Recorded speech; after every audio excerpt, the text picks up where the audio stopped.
Emily? Yeah, before I get started, I just want to say that if you have any questions, please feel free to pop them in the chat and I'll answer them at the end of the presentation. Does that sound good to everyone? Okay, amazing. Did you know that the very first elevator pitch was a literal elevator pitch? This dates all the way back to the 1850s when the founder of Otis Elevator Company was getting really frustrated because society viewed elevators as these dangerous contraptions of death. Naturally, business wasn't doing so well. But Otis had the genius idea to show instead of tell the skeptics just how safe his mechanism was. So he set up an elevator in front of a crowd, then got inside, went all the way up, and cut the supporting cable. He fell. The audience gasped. Then the stopping mechanism kicked in. Otis wasn't harmed one bit. There's a lot we can learn from the original elevator pitch. It was unexpected, captivating, and most of all, memorable. Now, we don't have to make history with our pitches, but we can aim to at least leave a lasting impression. Today, I'd like to show you what happens when you create strong content and elevate it with a powerful delivery. You may be wondering, how do you structure an elevator pitch? Most people start their pitches off by greeting the room and introducing themselves. Though there's nothing wrong with that, I believe there are more engaging and effective ways to hook your audience. Start with something juicy. We all live for drama. Think about the best movie trailers that tease us with their most action packed scenes, leaving us hungry for more. My advice is to begin with a problem your audience will care about. Who are you speaking to? What are their pain points? When I pitch in a room full of women, it's a little different than my pitch for both women and men. Women face other challenges at work. They might be afraid to speak up or worried that they might not be taken seriously. They often feel intimidated in a male dominated setting. So I could start by asking a question. Who here hates feeling like their voice isn't as powerful as a man's? That is an effective hook when I'm pitching a workshop for women to find their voice. Another strategy is to share an interesting fact or statistic like I did at the beginning of my presentation. And here's another one. People fear public speaking more than they fear death. Can you believe that? It's a real problem and it honestly shocks me. One last technique is to engage the audience with an action. For example, raise your hand if you've ever completely blanked on stage. And here you can raise your hand so we can see, has anyone blanked on stage before? Yeah, I see some head nods. Donna, okay, other people. It happens, right? This is a hook that is simple, engages the audience, and all of these examples, all these hooks present an important problem without mentioning the solution yet. After you, I'm just going to lower my hand because I realize that it, how do I do that? There we go. After you reel in the audience with your hook, it's the perfect time to introduce ourselves and what we do.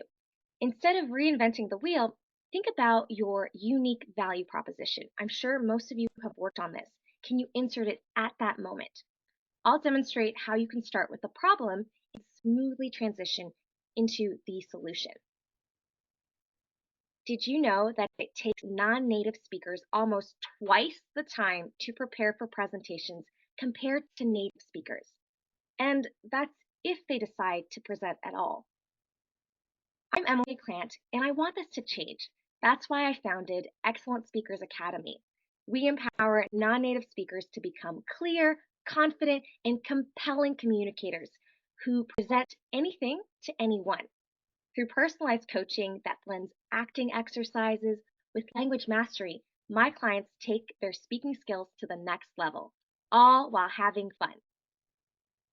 Why don't we analyze that? It's important to include key pieces of information like your name, your business name, and who you serve.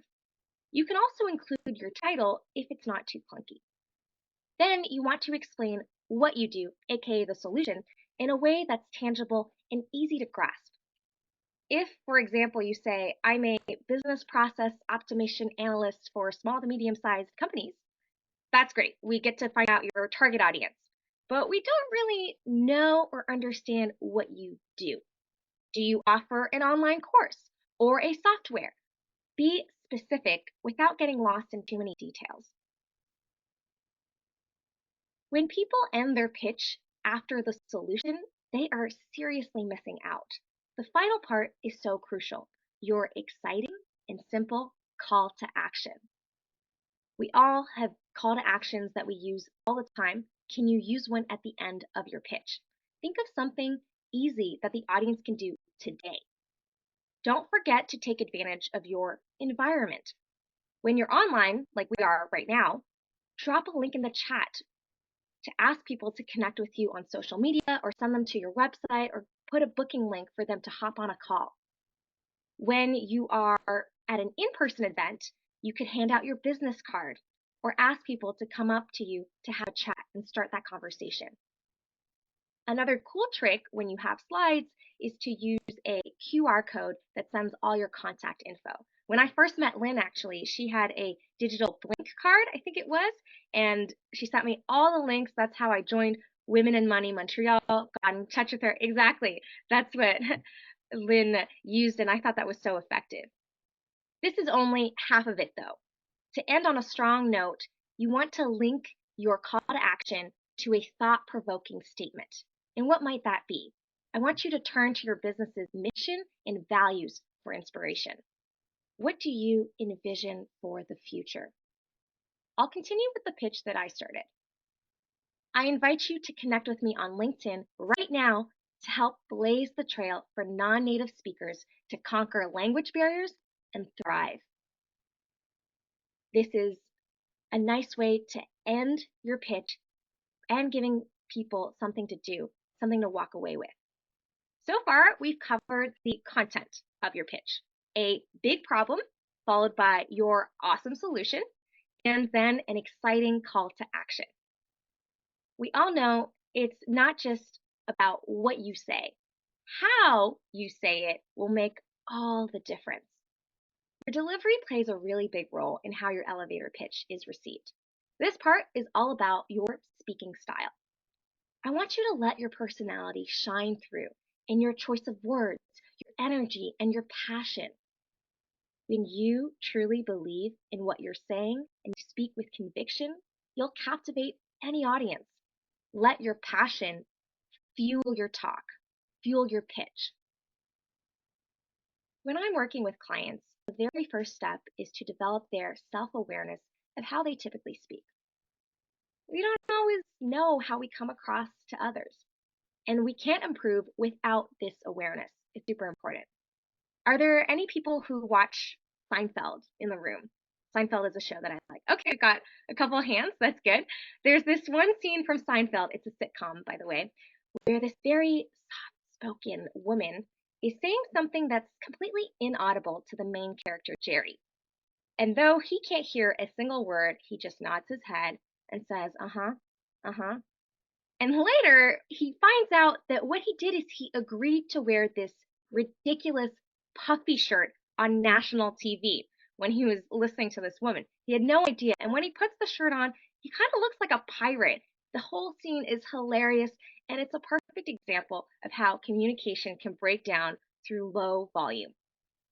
It really makes me laugh whenever I think of it. I want you to remember that even if your speech is as powerful as I Have a Dream by Martin Luther King, we'll never know if we can't hear you. Next, I want you to ask yourself, can we understand you? Make sure we hear you clearly.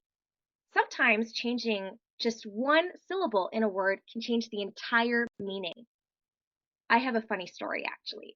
The first time I went to Mexico, on my very first night there, I went up to the bar and ordered a mezcal cocktail. I wanted to try it out. The bartender asked me if I wanted it warm. I thought, That's a little bit strange. But I asked him, how do the locals drink it? I want to be like the locals. He told me, warm. Okay, then. A couple of minutes later, he brings me this drink, sets down a little plate next to it, and on the plate, there is a lime wedge, a little bit of red salt, and a small worm. I couldn't believe it. I was so shocked. And it took me, honestly, maybe 20 minutes to sum up the courage to finally eat this worm. And I did it because the bartender made me feel bad. It took him so long to get it out of the bottle. And I thought, why not? I'm in Mexico. I'll eat the worm. And this is now it's a funny story, but this really illustrates my point where little things can have a significant impact. Just the other day, I was looking at a post on LinkedIn where someone was explaining how the word growth, when you're talking about business growth, can often sound like gross if your sound isn't quite there. Those are totally different meanings. Business growth, I work on the growth, I work on gross. Doesn't really have the same impact. So I want you to pay attention to any words that are difficult to say for you. And this could be for native speakers as well as non-native speakers. We all have things that are a bit of a mouthful. Practice these words a lot or find alternatives. At other times, we can't understand speakers because they use too many complicated terms, boring us with technical language and all these acronyms. Simplify your message, reduce those terms. And to enhance your delivery, start observing yourself, and I want you to answer these questions. What does your voice sound like? What is your body language telling others? And how does your mindset affect the way you speak? I'll get into more details about this. I want us to evaluate what I call the speaking dials. Your voice can be loud or like a whisper. It can be really, really, really, really fast or slow with pauses. You can be extra clear versus mumbling and eating your words like this and we can't really understand you. We can also be monotone like a robot or very expressive like yodel singers. That's how you can adjust your voice. There isn't one right way to speak, but if you play around with that and experiment, it will be very effective. Next, we have your body language, and this speaks volumes. What do you communicate through your facial expressions? Think about what your face is telling other people when you're listening too. What about the way you use your hands? Are you painting a picture for people to see? Can you use your hands effectively? Or are they a distraction all over the place? And don't forget your full body, your posture. You can lean forward in your chair if you're sitting, or lean back. If I'm like this, hey everyone, it's great to see you. That has a certain effect. I want you to imagine that each of these speaking dials is on a stove, and whenever you speak, you're cooking something new.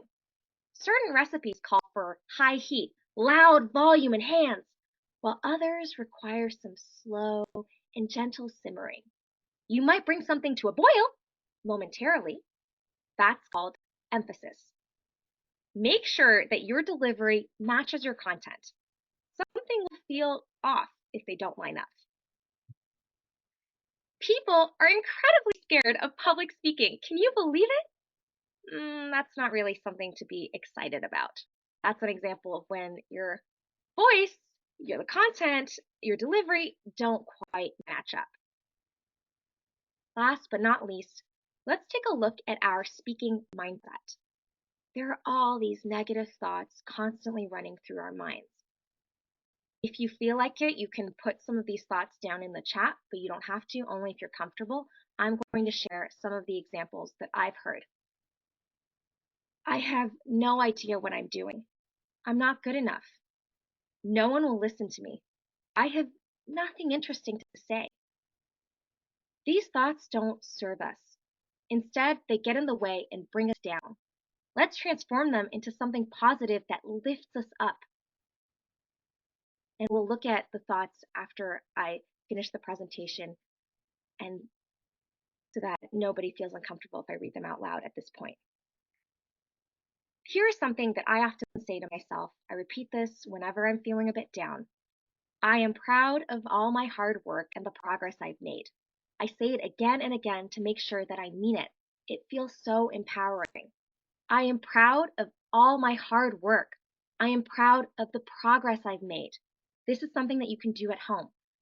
Once you've identified what's blocking you and you've written down that negative thought, can you transform that into a speaking affirmation that really resonates with you? Say it out loud and mean it. Do it multiple times and you'll start to feel its power. Yeah, you'll make mistakes.